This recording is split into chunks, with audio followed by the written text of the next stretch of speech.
Intermediate 2వ సంవత్సరం చదువుతున్న విద్యార్థులు సెకండ్ లాంగ్వేజ్గా తెలుగు భాషను ఎంచుకున్నటువంటి వారు మే 2022 యాన్యువల్ ఎగ్జామ్లో మీరు మ్యాక్సిమం మార్క్స్ స్కోర్ చేయాలంటే అంటే 100కు 99 మార్కులు తెచ్చుకోవాలంటే మనం ఇప్పుడు చెప్పుకోబోయేటువంటి ముఖ్యమైన ప్రశ్నలను చదువుకుంటే మీరు ఖచ్చితంగా మ్యాక్సిమం మార్క్స్ 99 తెచ్చుకోవచ్చు. మరి ఆ ముఖ్యమైన ప్రశ్నలను మనం ఒకసారిగా బిట్ వైజ్గా గమనిస్తాం. అవి ఏంటియో మరి ఒకసారిగా వాటిని చూద్దాం. ఇంటర్మీడియట్ 2వ సంవత్సరము తెలుగు ముఖ్యమైన ప్రశ్నలు మనం ఇప్పుడు గమనించుదాం. ఫస్ట్ బిట్, ఈ క్రింది పద్యాలలో ఒక పద్యానికి ప్రతిపదార్థ తాత్పర్యాలను రాయండి అని అడుగుతారు. మనం ఒకటి రాస్తే 8 మార్కులు. మనం ఈ బిట్కు సంబంధించి పద్య భాగంలోని శ్రీకృష్ణ రాయబారం పాఠంలోని భరతకులంబు ధర్మమును, రెండవది వీరుని వారు పండితులు, మూడవది సారపు ధర్మము, నాలుగవది వారలు శాంతశూరులు. ఇవి 4 పద్యాలకు ప్రతిపదార్థ తాత్పర్యాలు చదవాలి. ఇవి 4 ఒకవేళ చదవని వాళ్ళు 2వ పాఠంలోని భగీరథ ప్రయత్నం పాఠంలోని ఒకటి గగన దునీపాతము, 2 ఆ సమయమునందు, మూడవది నానాదేశ నివాసులైన అనే 3 పద్యాలకు ప్రతిపదార్థ తాత్పర్యాలు చదివితే సరిపోతుంది. అంటే 1వ పాఠంలోని 4 లేదా 2వ పాఠంలోని 3 పద్యాలకు ప్రతిపదార్థాల తాత్పర్యాలు చదివితే సరిపోతుంది. సెకండ్ బిట్, ఈ క్రింది వాటిలో ఒక ప్రశ్నకు 20 పంక్తులలో సమాధానం రాయండి అని వ్యాసరూప సమాధాన ప్రశ్నలు మనకు 3 ఇస్తారు. మనం ఏవైనా ఒకటి మాత్రమే రాయాలి. దీనికి 6 మార్కులు ఉంటుంది. ఇందుకు గాను పద్యభాగంలోని శ్రీకృష్ణ రాయబారం పాఠంలోని వ్యాసరూప ప్రశ్నలైన 1 శ్రీకృష్ణుని రాయబారాన్ని వివరించండి, 2 యుద్ధం వల్ల జరిగే నష్టాల్ని శ్రీకృష్ణుడు ఏ విధంగా వివరించాడు. అలాగే పద్యభాగంలోని 2వ పాఠం అయిన భగీరథ ప్రయత్నం పాఠంలోని వ్యాసరూప ప్రశ్నలైన 1 భగీరథ ప్రయత్నం పాఠ్య సారాంశం రాయండి, 2 గంగా ప్రవాహం ఎలా కొనసాగిందో తెలపండి. ఈ 2 పాఠాల్లోని వ్యాసరూప ప్రశ్నలు చదివితే సరిపోతుంది. ఒకవేళ ఇలా కాకుండా మీరు మనకు సిలబస్లో 1, 2, 3, 6 పాఠాలు ఉన్నవి. ఆ 4 పాఠాల్లోకి వెళ్ళి ఏవైనా 2 పాఠాల్లోని వ్యాసరూప ప్రశ్నలు చదివితే సరిపోతుంది. థర్డ్ బిట్, ఈ క్రింది వాటిలో ఒక ప్రశ్నకు 20 పంక్తుల్లో సమాధానం రాయండి అని గద్యభాగంలోంచి వ్యాసరూప సమాధాన ప్రశ్నలు 3 అడుగుతారు. మనం 1 రాయాలి. దీనికి కూడా 6 మార్కులు ఉంటవి. ఇందుకు గాను గద్య భాగంలోని మిత్రలాభం పాఠంలోని వ్యాసరూప ప్రశ్నలైన 1 ముసలి గద్ద మార్జాల వృత్తాంతాన్ని రాయండి, 2వది కాకి మృగమును రక్షించిన విధానాన్ని తెలియజేయండి. అలాగే గద్య భాగంలోని తెలంగాణ సాహితీ వికాసం పాఠంలోని వ్యాసరూప ప్రశ్నలైన తెలంగాణ ప్రాంతంలో తెలుగు భాషాభివృద్ధి వెనుకబడడానికి కారణాలు వివరించండి, 2వది కొమర్రాజు లక్ష్మణరావు సాహిత్య సేవను తెలియజేయండి. ఈ 2 పాఠ్యాంశాల్లోని వ్యాసరూప సమాధానాలు ప్రశ్నలు చదివితే సరిపోతుంది. లేదా మనకు సిలబస్లో ఉండేటువంటి 1, 2, 5, 6 పాఠాల్లోకి వెళ్ళి ఏవైనా 2 పాఠాల్లోని వ్యాసరూప ప్రశ్నలు చదివితే సరిపోతుంది. ఈ ప్రశ్నలకు సమాధానాలు చదివితే ఖచ్చితంగా 1 రాయగలుగుతారు. ఫోర్త్ బిట్, ఈ క్రింది వాటిలో 2 ప్రశ్నలకు 15 పంక్తులలో సమాధానం రాయండి అని ఉపవాచకంలోకి వెళ్ళి 5 ప్రశ్నలు అడుగుతారు. మనం 2 రాస్తే సరిపోతుంది. ఒక ప్రశ్నకు 4 మార్కుల చొప్పున 8 మార్కులు ఈ ఫోర్త్ బిట్కు ఉంటుంది. ఉపవాచకంలో ఉన్న యాత్ర రచన అయినటువంటి నా ప్రథమ విదేశ యాత్రలోని ప్రశ్న జవాబులు చదవాలి. ఇందులో 8 ఉన్నవి, అందులో 4 చదివితే సరిపోతుంది. అవి: 1 ముద్దు రామకృష్ణయ్య గారి ప్రథమ విదేశయాత్ర సన్నాహాలు వివరించండి. 2 ముద్దు రామకృష్ణయ్య విదేశయాత్ర కోసం విద్యాశాఖ అనుమతి గురించి రాయండి. 3 ముద్దు రామకృష్ణయ్యకు విదేశయాత్రకు పాస్పోర్టు ఎలా లభించింది. 4 ముద్దు రామకృష్ణయ్యకు విదేశాల్లో ఉన్నత విద్యాభ్యాసం కోసం డబ్బు సమస్య ఎలా తీరింది. ఈ 4 ప్రశ్నలకు సమాధానాలు చదివితే మీరు ఖచ్చితంగా 8 మార్కులు పొందగలుగుతారు. 2 ఖచ్చితంగా సమాధానాలు రాయగలుగుతారు. 5th బిట్: ఈ క్రింది వాటిలో 2కి సందర్భ సహిత వాక్యాలు రాయండి అని మనకు పద్యభావాల నుంచి 6 సందర్భ సహిత వాక్యాలు అడుగుతారు. మనం ఏవైనా 2 రాస్తే సరిపోతుంది. 3 మార్కులకు 1 చొప్పున మనకు ఈ 5th బిట్కు 6 మార్కులు ఉంటాయి. పద్యభాగంలోని శ్రీకృష్ణ రాయభారం పాఠంలో సందర్భ సహిత వాక్యాలైన 4 చదవాలి. అవి: 1 సుచరిత క్రమం ఇప్పుడు తప్పనేటికి. 2 ప్రజల ఎడ విరోధంబు వాటించుటెంత మేలు. 3 దురితం బొనరించిట్ల తుదిగీడు సుమి. 4 సత్య శుభదాయకమయ్యును దైవముండెడు. అలాగే పద్యభాగంలోని ఆడపిల్లలంటేనే పాఠంలోని 4 సందర్భ సహిత వాక్యాలు చదవాలి. 1 కట్న కానుకల పంటవై నిండాలే. 2 ఒళ్ళెంత వంచినా పని ఒడవదోయమ్మ. 3 ఏ లెక్కన చూసినా నువ్వు చేసే కష్టమే ఎక్కువాయే. 4 కష్టాల కొలిమిలో ఇంకెంత కాలమేడుస్తావమ్మ. ఈ 2 పాఠాల్లోని సందర్భ సహిత వాక్యాలు చదివితే సరిపోతుంది. లేదా ఇవి కాకుండా మనకు సిలబస్లో ఉన్నవి 1, 2, 3, 6 పాఠాలు, అంటే మొత్తం 4 పాఠ్యాంశాలు ఉన్నవి. అందులో ఏవైనా 2 పాఠాల్లోని సందర్భాలు చదివినా సరిపోతుంది. 6th బిట్: ఈ క్రింది వాటిలో 2కి సందర్భ సహిత వాక్యాలు రాయండి అని ఉపవాచకంలో నుంచి 6 సందర్భ సహిత వాక్యాలు అడుగుతారు. దీనికి కూడా ఒకదానికి 3 చొప్పున 2 రాస్తే 6 మార్కులు ఉంటాయి. అందుకు ఉపవాచకంలోని నా ప్రథమ విదేశయాత్రలోని సందర్భాలు చదవాలి. 1 ఆస్తి కన్నా అప్పు మించింది. 2 వివాహం విద్యానాశాయ. 3 ప్రథమ ప్రయత్నం విఫలమైంది. 4 ₹5 కిలో బియ్యం ఇప్పించితే నేను సంతకం పెట్టుతాను. 5 సిగ్గుతో నా బాధను ఎవరికీ చెప్పుకోలేదు. 6 ఈ మాటతో నా పైన బాంబు పడినంత బాధ అయినది. 7 పాల ముంచినా నీట ముంచినా నీదే భారం. 8 నా జాతికి నా వలన పాడు మాట రానివ్వను. ఇవి చదివితే ఖచ్చితంగా 2 రాయగలుగుతారు.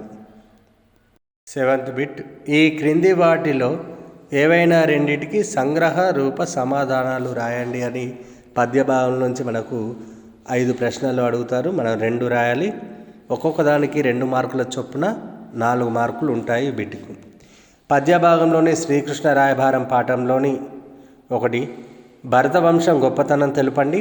2 సారపు ధర్మం ఎలాంటిది అనే ప్రశ్నలు. అలాగే పద్యభాగంలోని భగీరథ ప్రయత్నం పాఠంలోని 1 కపిల మహర్షికి కోపం ఎందుకు వచ్చింది. 2 గంగకు జాహ్నవి అనే పేరు ఎందుకు వచ్చింది. 3 గంగ ఏ పేర్లతో పాయలుగా ప్రవహించింది అనే ప్రశ్నలకు సమాధానాలు చదివితే సరిపోతుంది. లేదా పద్యభాగంలోని సిలబస్లో ఉన్నటువంటి 1, 2, 3, 6 పాఠాల్లోని ఏవైనా 2 పాఠాల్లోని సంగ్రహ రూప ప్రశ్నలకు సమాధానాలు చదివితే మీరు 2 ప్రశ్నలకు సమాధానాలు ఖచ్చితంగా రాయగలుగుతారు. 8th బిట్: ఈ క్రింది వాటిలో ఏవైనా 2కి సంగ్రహ రూప సమాధానాలు రాయండి అని గద్యభావం నుంచి 5 ప్రశ్నలు అడుగుతారు. మనం 2 రాస్తే సరిపోతుంది. ఒక్క ప్రశ్నకు 2 మార్కుల చొప్పున ఈ బిట్కు 4 మార్కులు ఉంటవి. గద్య భాగంలోని మిత్రలాభం పాఠంలోని 1 ముసలి గద్దను చూసి బిడాలము ఏమనుకుంది. 2 గృహస్థుని ధర్మమేమిటి. అలాగే గద్య భాగంలోని తెలంగాణ సాహితీ వికాసం పాఠంలోని 1 తెలుగు సాహిత్య చరిత్రలో తెలంగాణ ప్రాంత విశిష్టత ఎట్టిది. 2 సురవరం ప్రతాప్ రెడ్డి సాహిత్య సేవను తెలపండి. 3 తెలంగాణ ప్రాంతం నుండి వెలువడిన పత్రికల గురించి వివరించండి. ఈ 2 పాఠాల్లోని సంగ్రహ రూప సమాధానాలు చదివితే సరిపోతుంది. లేదా గద్య భాగంలోని సిలబస్లో ఉన్న 1, 2, 5, 6 పాఠాల్లోని ఏవైనా 2 పాఠాల్లోని సంగ్రహ రూప ప్రశ్నలకు సమాధానాలు చదివితే మీరు ఖచ్చితంగా 2 ప్రశ్నలకు సమాధానాలు రాయగలుగుతారు. 9th bit. ఈ క్రింది ప్రశ్నల్లో 6ంటికి ఒక వాక్యంలో సమాధానం రాయండి అని 1 మార్కు ప్రశ్నలు మనకు 10 ఇస్తాడు. అందులో నుంచి ఏవైనా 6ంటికి సమాధానాలు రాయాలి. ఒక ప్రశ్నకు 1 మార్కు చొప్పున 6 మార్కులు ఉంటవి ఈ బిట్కు. పద్య భాగంలోని శ్రీకృష్ణ రాయభారం పాఠంలోని 1 కౌరవ సభకు రాయబారిగా ఎవరు వచ్చారు? 2 కౌరవ పాండవులు వేటిలాగా కలిసుండాలని కృష్ణుడు చెప్పాడు? 3 యుద్ధం సంభవిస్తే ఏం జరుగుతుంది? 4 సంధి కార్యం ఎవరి చేతిలో ఉంది? 5 తిక్కన ఎవరి ఆస్థాన కవి? 6 శాంతశూరులు ఎవరు? 7 తిక్కన రచనలు తెలుపండి. 8 తిక్కన సోమయాజి మహాభారతం ఎవరికి వినిపించాడు? అలాగే పద్య భాగంలోని భగీరథ ప్రయత్నం పాఠంలోని 1 ఎవరి కోపం వల్ల సగరపుత్రులు భస్మమయ్యారు? 2 పండరీనాథ రామాయణం ఎవరికి అంకితం ఇచ్చారు? 3 భగీరథుడు ఏ క్షేత్రంలో తపస్సు చేశాడు? 4 గంగను శిరస్సుపై ఎవరు ధరించారు? 5 నాకము అనగానేమి? 6 భగీరథ ప్రయత్నం ఏ కావ్యంలోనిది? 7 భగీరథుడిని ఎవరు ఆశీర్వదించారు? 8 సగరుల భస్మం ఏ లోకంలో ఉంది? ఇంకా మరియు పద్య భాగంలోని జ్ఞానబోధ పాఠంలోని 1 కుండలను చేసేది ఎవరు? 2 ఒక్కరీతిగా నడవనిది ఏది? 3 బతుకమ్మలాగా నీటిలో ముగిసేది ఏది? 4 చేప దేనిని మింగుతుంది? 5 సుఖదుఖాలను ఒకే విధంగా చూసేదెవరు? 6 వెళ్ళిపోయేనాడు వెంటరానిది ఏమిటి? ఈ 3 పాఠాల్లోని 1 మార్కు ప్రశ్నలు చదివితే సరిపోతుంది. ఖచ్చితంగా మీరు 6 ప్రశ్నలకు సమాధానాలు రాయగలుగుతారు. 10th bit. ఈ క్రింది ప్రశ్నలలో 6ంటికి ఒక వాక్యంలో సమాధానం రాయండి అని గద్య భాగం నుంచి 1 మార్కు ప్రశ్నలు 10 ఇస్తారు. ఇందులో నుంచి మనం 6 రాయాలి. ఒక ప్రశ్నకు 1 మార్కు చొప్పున ఈ బిట్టుకు 6 మార్కులు ఉంటాయి. గద్య భాగంలో మిత్రలాభం పాఠంలోని 1 చిన్నయ్య సూరి జన్మస్థలం ఏది? 2 చిన్నయ్య సూరి రాసిన లక్షణ గ్రంథం ఏది? 3 నీతి చంద్రికకు ఆధార గ్రంథాలేవి?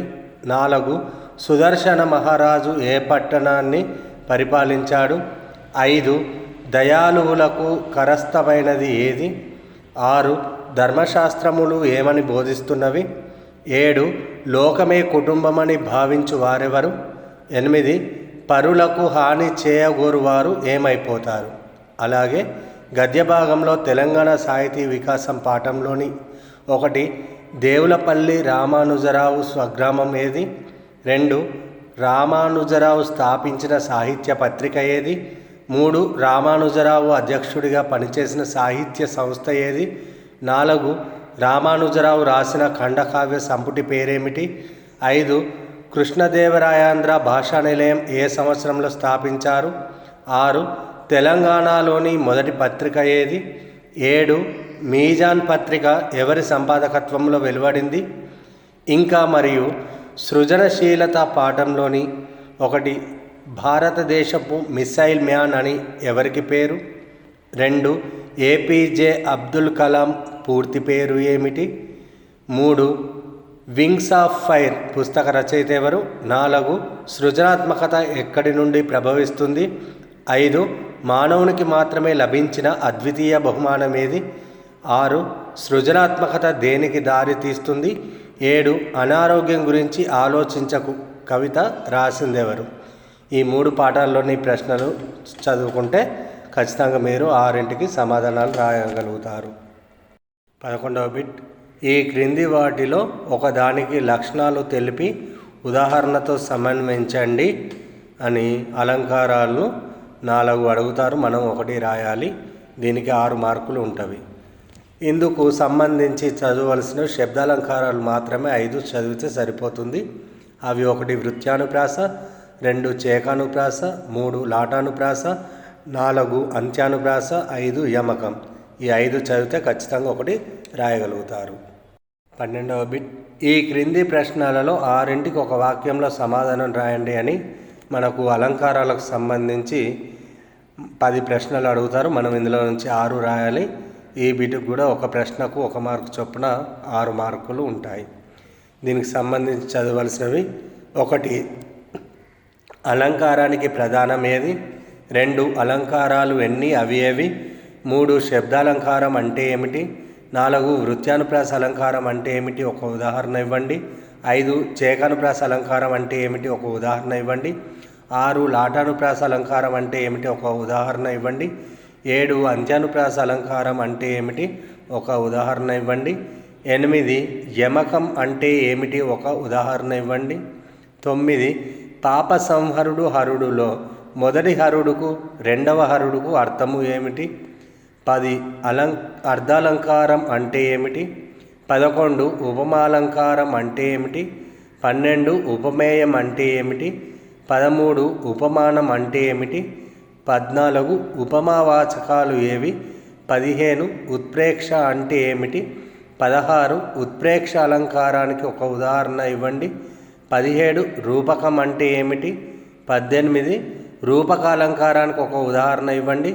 19 అతిశయోక్తి అంటే ఏమిటి?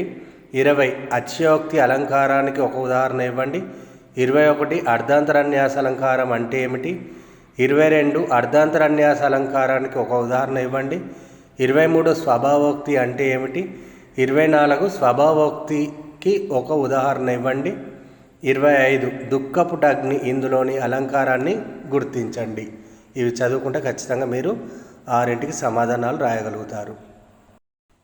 13వ బిట్, ఈ క్రింది వాటిలో ఒకదానికి లక్షణాలు తెలిపి ఉదాహరణతో సమన్వయించండి అని పద్యాలకు సంబంధించి 4 పద్యాలు అడుగుతారు. అందులో నుంచి ఒకటి రాయాలి. ఒకటి రాస్తే 6 మార్కులు ఉంటాయి. మనం దీనికి సంబంధించి చదవలసినవి వృత్త పద్యాలు మాత్రం చదివితే సరిపోతుంది. అవి 1 ఉత్పలమాల, 2 చెంపకమాల, 3 శార్దూలం, 4 మత్తేపం. ఈ 4ంటిని కూడా ఉదాహరణలతో సమన్వయంతో చదవాలి. తప్పకుండా మీరు ఆన్సర్ రాయగలుగుతారు. 14వ బిట్, ఈ క్రింది ప్రశ్నల్లో 6ంటికి ఒక వాక్యంలో సమాధానం రాయండి అని మనకు పద్యాలకు సంబంధించి 1 మార్కు ప్రశ్నలు అడుగుతారు. 10 అడిగితే మనం రాయాల్సినవి 6. దీనికి కూడా 1 మార్కుకు 1 ప్రశ్న, మొత్తం 6 మార్కులు ఉంటవి. వీటికి సంబంధించి చదవలసినవి ముఖ్యమైన ప్రశ్నలు: 1 ఛందస్సు అనగానేమి? 2 గణాలు ఎలా ఏర్పడతాయి? 3 లఘువు అంటే ఏమిటి? 4 గురువు అంటే ఏమిటి? 5 లఘువును దేనితో సూచిస్తాం? 6 గురువును దేనితో సూచిస్తాం? 7 యతి అనగానేమి? 8 ప్రాస అనగానేమి? 9 ప్రాస నియమం అంటే ఏమిటి? 10 పద్యాలు ఎన్ని రకాలు, అవి ఏవి? 11 ఉత్పలమాల, చెంపకమాల, శార్దూలం, మత్తేపంలోని గణాలు ఏవి? 12 ఉత్పలమాల, చెంపకమాల, శార్దూలం, మత్తేపంలోని యతిస్థానం ఏమిటి?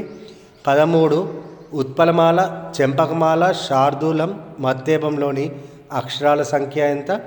14 సూర్యగణాలు ఎన్ని, అవి ఏవి? 15 చంద్రగణాలు లేదా ఇంద్రగణాలు ఎన్ని, అవి ఏవి? 16 కందపద్యంలోని గణాలేవి? 17 కందపద్యంలో 6వ గణం ఏమిటి? 18 2, 4 పాదాల్లో చివరి అక్షరం విధిగా గురువై ఉండే పద్యం ఏది? 19 ఉపజాతి పద్యాల ప్రత్యేకత ఏమిటి? 20 ఆటవెలదిలోని గణాలు ఏవి? 21 తేటగీతిలోని గణాలు ఏవి? 22 సీస పద్యంలోని గణాలు ఏవి? 23 సీస పద్యానికి అనుబంధంగా ఏ పద్యాలు ఉంటాయి? 15వ బిట్, ఈ క్రింది విషయాన్ని 1/3వ వంతు సంక్షిప్తీకరించండి అని ఒక పేరా ఇచ్చి దాన్ని సంక్షిప్తీకరించి రాయమంటారు. అంటే చిన్నగా చేసి రాయడం. ఇందులో ఎటువంటి ఛాయిస్ లేవు, ఒకటే ఇస్తాడు. మనం ఒకదాన్ని చూసి చిన్నగా చేసి రాయాలి. ఇలా రాస్తే మనకు 6 మార్కులు ఉంటాయి.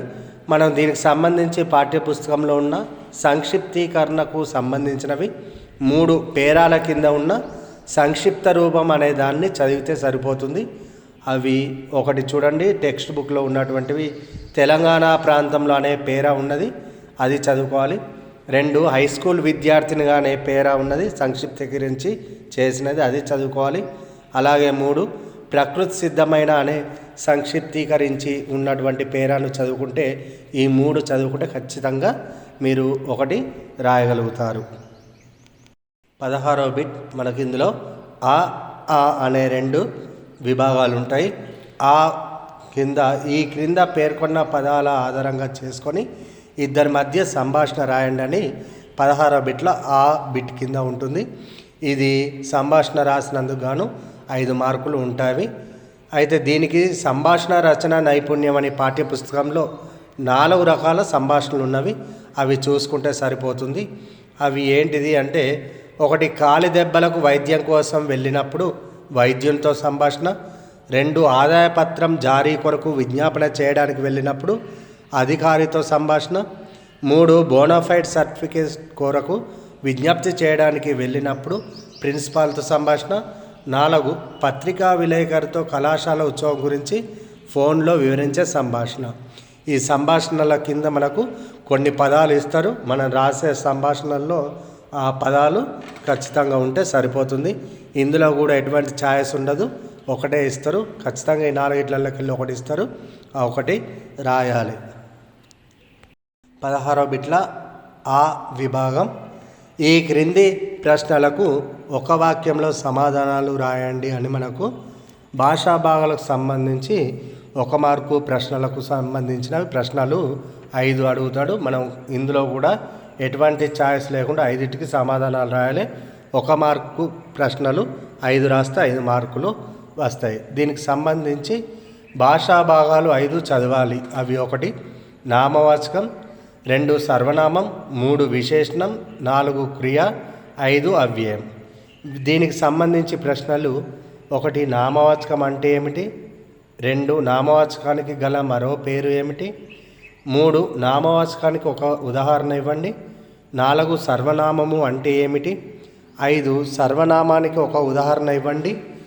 6 వీడు అబద్ధాల కోరు. వాక్యంలో వీడు అన్నది ఏ భాషా భాగం? 7వది అతడు శ్రీరాముడు. వాక్యంలో అతడు అన్నది ఏ భాషా భాగం? 8 విశేషణం అంటే ఏమిటి? 9 విశేషణానికి ఒక ఉదాహరణ ఇవ్వండి. 10 సర్వనామాల గుణాలను తెలియజేసే వాటిని ఏమంటారు? 11 శ్రీజ మంచి తెలివిగల పిల్ల. వాక్యంలో విశేషణం ఏమిటి? 12 స్వాతి అందమైన అమ్మాయి. వాక్యంలో అందమైన అన్నది ఏ భాషా భాగం? 13 క్రియ అంటే ఏమిటి? 14 క్రియకు ఒక ఉదాహరణ ఇవ్వండి. 15 రాము గ్రంథాలయానికి వెళ్ళాడు. వాక్యంలోని క్రియ ఏమిటి? 16 రాముడు రావణుణ్ణి సంహరించాడు. వాక్యంలో సంహరించాడు అన్నది ఏ భాషా భాగం? 17 అవ్యయం అంటే ఏమిటి? 18 అవ్యయానికి ఒక ఉదాహరణ ఇవ్వండి. 19 ఎప్పుడు అన్నది ఏ భాషా భాగం? 20 భాషా భాగంలో ఎన్ని రకాలు? అవి ఖచ్చితంగా మీరు ఇవి చదివితే 5 మార్కులు ఈ బిట్కి సంబంధించి పొందగలుగుతారు. మొత్తానికి ఇప్పుడు మనం ప్రస్తావించినటువంటి ఈ ముఖ్యమైన ప్రశ్నలు చదివితే ఖచ్చితంగా మీరు 99 ఖచ్చితంగా తెలుగు భాషలో మీరు సంపాదించుకోవచ్చు. అందరికీ ఆల్ ది బెస్ట్.